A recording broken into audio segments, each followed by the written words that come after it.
Hello friends, welcome on true education. आइए शुरू करते हैं आज की क्लास। इंपॉर्टेंट एमसीक्यूज़ हैं आपके अपकमिंग एग्जाम्स के लिए। तो सबसे पहला एमसीक्यू है आपके सामने आपकी स्क्रीन पर। What is the weight of man's heart, यानी पुरुष के हृदय का वजन कितना ग्राम होता है। ऑप्शन आपके सामने, उत्तर सेलेक्ट करके बताइए। तो आप में से किस किस का उत्तर है यहाँ पर? ऑप्शन ए बिल्कुल सही उत्तर है। देखिए, पुरुष के हृदय का वजन 300 से 350 ग्राम के बीच में पाया जाता है, जबकि महिलाओं के हृदय का जो वजन होता है, जो भार होता है, वो 250 से 300 ग्राम के बीच में पाया जाता है। आइए बात करते हैं आप दूसरे प्रश्न के बारे में। दूसरा प्रश्न है आपका, which of the followings are macro minerals. तो इनमें से कौन सा मैक्रो मिनरल है वो आपको बताना है। ऑप्शन आपके सामने है। तो आप में से किस किस का उत्तर है यहाँ पर? ऑप्शन सी बिल्कुल करेक्ट आंसर है, यानी कैल्शियम। देखिए, मिनरल्स दो प्रकार के होते हैं, एक मैक्रो मिनरल होते हैं और दूसरे होते हैं माइक्रो मिनरल्स। जिनकी हमारे शरीर को ज़्यादा मात्रा में ज़रूरत होती है उनको हम मैक्रो मिनरल्स के रूप में जानते हैं। जैसे कि कैल्शियम हो गया आपका, कैल्शियम के अलावा आपका पोटेशियम हो गया, सोडियम हो गया, फॉस्फेट हो गया, क्लोरीन हो गया, या फिर आपका मैग्नीशियम हो गया। तो इस प्रकार के जो ये मिनरल्स हैं, ये मैक्रो मिनरल्स में काउंट किए जाते हैं। आइए अब अगले प्रश्न के बारे में बात करते हैं। अगला प्रश्न है आपका कि विच nutrients can not be digested easily. इसका मतलब है कि यानी ऐसा कौन सा न्यूट्रिएंट है इनमें से जो कि आसानी से नहीं पचता है, जिसे पचाने के लिए हमारे शरीर को ज़्यादा मेहनत करनी पड़ती है। तो आप में से किस किस का उत्तर है यहाँ पर? ऑप्शन बी यानी फैट बिल्कुल सही उत्तर है आपका। आइए अब अगला प्रश्न देख लेते हैं। अगला प्रश्न है आपके सामने, what disease causes vitamin B12 deficiency. Option आपके सामने, उत्तर सेलेक्ट कीजिए और आंसर दीजिए।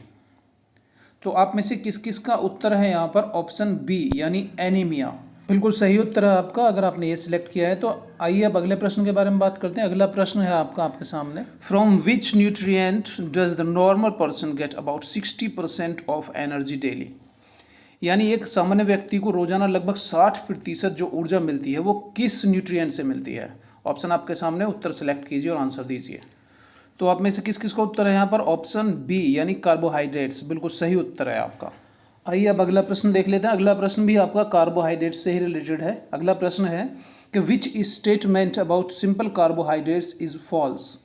तो आपको सेलेक्ट करना है कि इनमें से कौन सा गलत स्टेटमेंट दिया गया सिंपल कार्बोहाइड्रेट के बारे में। दोस्तों, अगर आपको लगता है ना कि मैं जल्दी आंसर दे देता हूँ, तो इसलिए आप वीडियो को पॉज कर लिया करो और अपना आंसर सेलेक्ट करने के बाद में फिर उसको चलाया करो, तब उसका आंसर देखा करो, ठीक है। तो आप में से किस किस का उत्तर है यहाँ पर? ऑप्शन बी बिल्कुल सही उत्तर है, यानी ग्लाइकोजन और सेलुलोज जो है इसके एग्जाम्पल नहीं है। जो सिंपल कार्बोहाइड्रेट है उसमें आपके glucose, fructose, galactose, sucrose, maltose, lactose ये आते हैं, ये सिंपल कार्बोहाइड्रेट में आते हैं। जबकि आपका जो आपने बताया अभी स्टार्च है, डेक्सट्राइंस है, या फिर ग्लाइकोजन है, या फिर सेलुलोज है, ये कॉम्प्लेक्स कार्बोहाइड्रेट के एग्जाम्पल हैं, ठीक है। अब बात करते हैं अगले प्रश्न के बारे में। अगला प्रश्न है आपके सामने, which of the following is not correctly matched. आपके सामने कुछ वाइटामिन दिए हुए हैं और उनके सामने उनका नाम दिए हुए हैं। जो गलत तरीके से सुमेलित है वो आपको निकालना है इसमें से। तो आप में से किस किस का उत्तर है यहाँ पर? ऑप्शन डी यानी निकोटिनामाइड बिल्कुल सही आंसर है। देखिए, ये जो नाम है ये विटामिन B5 का नाम है, ना कि विटामिन B6 का। अब बात करते हैं अगले प्रश्न के बारे में। अगला प्रश्न है आपके सामने, which of the following are micro nutrients. तो आपको आंसर सेलेक्ट करना है इनमें से। देखिए, यहाँ पर कंफ्यूज नहीं होना है, मैंने आपसे माइक्रो न्यूट्रिएंट्स पूछा है, ना कि माइक्रो मिनरल्स। पिछला एक क्वेश्चन मैंने पूछा था उसमें मैंने मैक्रो मिनरल्स के बारे में पूछा था, तो आपको कंफ्यूज नहीं होना है। तो किस किस का आंसर है यहाँ पर? ऑप्शन डी बिल्कुल करेक्ट आंसर है, यानी ऑल ऑफ द अबव, यानी सभी मिनरल्स को माइक्रो न्यूट्रिएंट्स में ही काउंट किया जाता है। मिनरल्स और विटामिन को हम माइक्रो न्यूट्रिएंट्स में काउंट करते हैं, ओके। अब बात करते हैं अगले प्रश्न के बारे में। अगला प्रश्न है आपके सामने, which is not the source of A vitamin A. ये तो बहुत ही आसान सा प्रश्न है, इसका तो उत्तर आप दे ही देंगे। तो आप में से किस किस का उत्तर है यहाँ पर? ऑप्शन डी यानी टमाटोज यानी टमाटर। टमाटर जो है विटामिन ए का स्रोत नहीं है, बाकी तीनों है।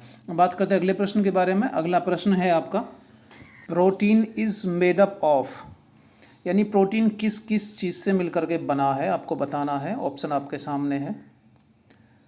आप में से किस किस का उत्तर है यहाँ पर? ऑप्शन सी बिल्कुल करेक्ट आंसर है, यानी ऑक्सीजन, कार्बन, हाइड्रोजन, नाइट्रोजन और कभी कभी सल्फर भी इसमें पाया जाता है। तो ये इसका केमिकल बॉन्ड है, यानी ये 4-5 जो गैसेज हैं ये इसमें पाई जाती हैं। अब बात करते हैं अगले प्रश्न के बारे में। अगला प्रश्न है आपका, which is not the symptom of A food intolerance. निम्न में से क्या फूड इंटॉलरेंस का लक्षण नहीं है, आपको आंसर देना है। तो आप में से किस किस का उत्तर है यहाँ पर? ऑप्शन डी यानी एनीमिया, बिल्कुल सही उत्तर है आपका।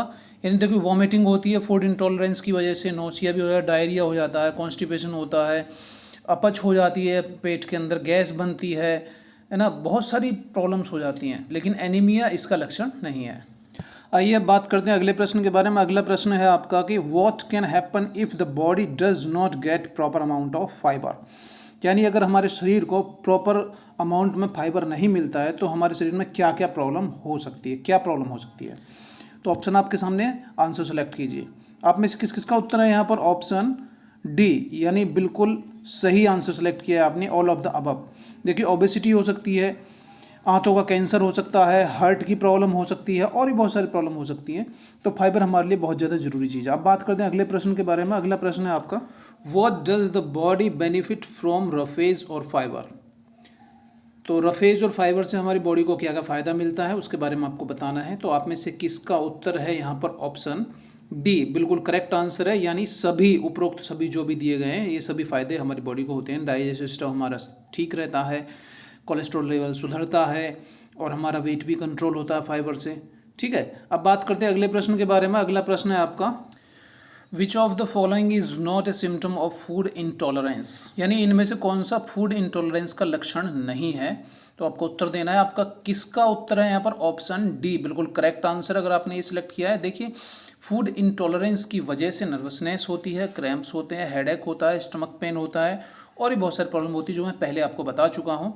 लेकिन वेट गेन या वेट लॉस से इसका कोई लेना देना नहीं है। ओके, तो इसलिए ऑप्शन हुआ आपका डी आंसर। अब बात करते हैं अगले प्रश्न के बारे में। अगला प्रश्न है आपका, what type of diet should a player take before sports competition.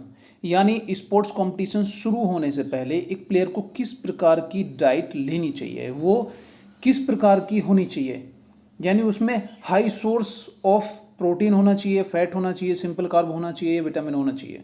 तो आपको आंसर देना है। तो आप में से किस किस का उत्तर है यहाँ पर? ऑप्शन सी बिल्कुल सही उत्तर है आपका, यानी सिंपल कार्बोहाइड्रेट्स होनी चाहिए। देखिए सिंपल कार्बोहाइड्रेट्स जो होती है आपकी, ये तुरंत हमारे शरीर को एनर्जी देती है। वैसे भी आपको पता है कि जो कार्बोहाइड्रेट है उसको शरीर के लिए फ्यूल के रूप में जाना जाता है। तो यानी ये हमारे शरीर को तुरंत एनर्जी देती है, इसलिए इसको फ्यूल ऑफ आवर बॉडी भी कहा जाता है।